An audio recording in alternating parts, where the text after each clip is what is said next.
तो चलिए स्टूडेंट्स, आज का अपना जो टॉपिक है वो स्टार्ट करते हैं।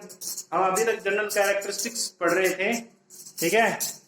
जनरल कैरेक्टरिस्टिक्स पढ़ रहे थे हम किसकी, ट्रांजिशन एलिमेंट की। फर्स्ट सीरीज जो ट्रांजिशन एलिमेंट्स है उनकी कैरेक्टरिस्टिक्स पढ़ रहे थे। तो अभी तक हमने 7 कैरेक्टरिस्टिक्स पढ़ ली हैं, ठीक है।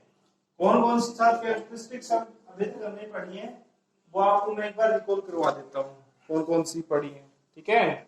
सबसे पहले हमने पढ़ा था एटॉमिक और आयनिक रेडियस, ठीक है। उसके बाद में हमने पढ़ा था आयनाइजेशन एंथैल्पी। फिर कल हमने पढ़ा था मेटेलिक नेचर। उसके बाद में ऑक्सीडेशन स्टेट।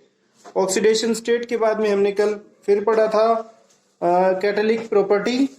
कैटालिटिक प्रॉपर्टी के बाद में हमने कल पढ़ा था कलर, मैग्नेटिक मोमेंट, जो भी है मैग्नेटिक प्रॉपर्टी या मैग्नेटिक मोमेंट कह सकते हैं।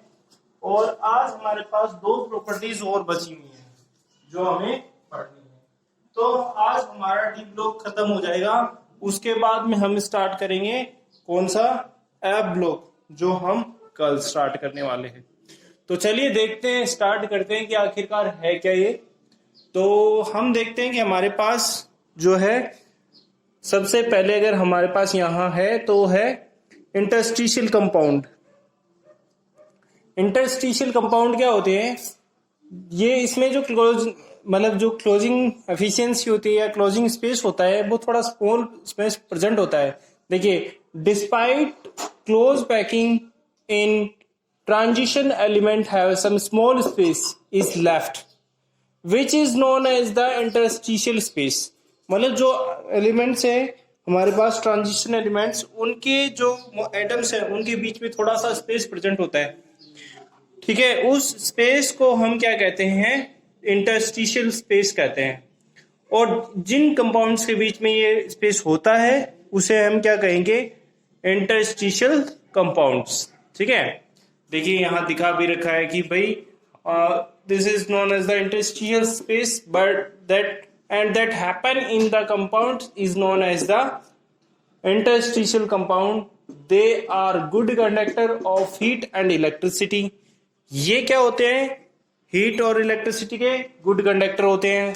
फिर हमारे पास आता है high melting and boiling point. इनका high melting and boiling point होता है। मेलेबल होते हैं यानी शीट में कन्वर्ट किए जा सकते हैं। डक्टल होते हैं, वायर्स बना सकते हैं।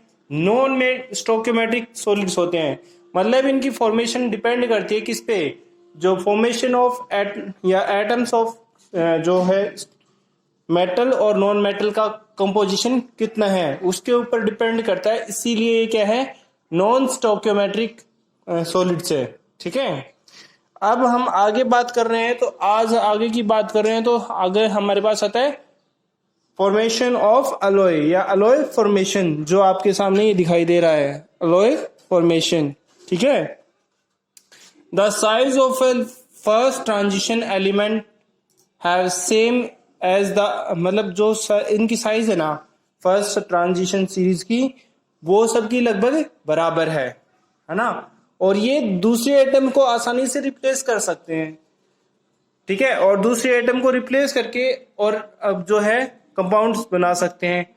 जो कंपाउंड बनेगा वो स्मूथ बनेगा, ठीक है। इसीलिए हम इसे क्या कहते हैं, इसे हम इसलिए कहते हैं अलॉय कहते हैं। देखिए एक बार डेफिनेशन से समझते हैं। The size of the first transition element have same size then they replace to other atoms to forms smooth solid which is known as the alloy. मतलब क्या है कि ये क्या करेंगे, इनकी साइज ट्रांजिशन एलिमेंट्स की सेम होती है, ठीक है, और एक दूसरे को रिप्लेस कर सकते हैं, ठीक है, या अदर एलिमेंट्स को रिप्लेस कर सकते हैं, जिसकी वजह से क्या होगा, हमारे पास फॉर्मेशन किसकी हो सकती है, अलॉय की फॉर्मेशन हो सकती है, ठीक है। फिर बोला basically chromium, vanadium and manganese are used to produce alloy.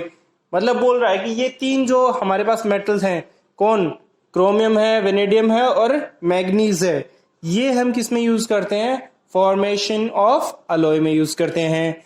क्या क्या बनाएंगे हम इससे, हम इसे formation of steel and stainless steel, copper forms to bronze and bronze, ठीक है ना। कॉपर जो यूज करेंगे वो ब्रास एंड ब्रोंज बनाने में यूज करेंगे। तो ये हमारे पास जनरल कैरेक्टरिस्टिक्स थी जो हमारे पास किसकी थी, अभी तक हमने जो भी पढ़ा है उसका जनरल कैरेक्टरिस्टिक्स, मतलब डी ब्लॉक के general characteristic, property, ionization, enthalpy, ये सब कुछ हमने बता दिया। ट्रांजिशन एलिमेंट होते क्या हैं, उनका इलेक्ट्रॉनिक कॉन्फ़िगरेशन कैसे लिखेंगे, एटॉमिक कॉन्फ़िगरेशन, एटॉमिक नंबर कैसे लिखेंगे, उनको याद कैसे करेंगे, सारे तरीके मैंने आपको डी ब्लॉक के बता दिए हैं। इसके अलावा अगर आपके पास कोई डाउट होता है, आपको नहीं समझ में आता है, तो आप मुझे कॉल कर सकते हैं। कॉल करके आप मुझे पूछ सकते हैं कि ये चीज़ मुझे समझ में नहीं आई, एक बार रिपीट कर दो, तो मैं आप लोगों के लिए वापस से रिपीट कर दूंगा। तो आज के लिए हमारे पास ये 2 छोटे टॉपिक हैं, बस यही हैं। आगे हम कल कंटिन्यू करेंगे। Okay, have a nice day everyone.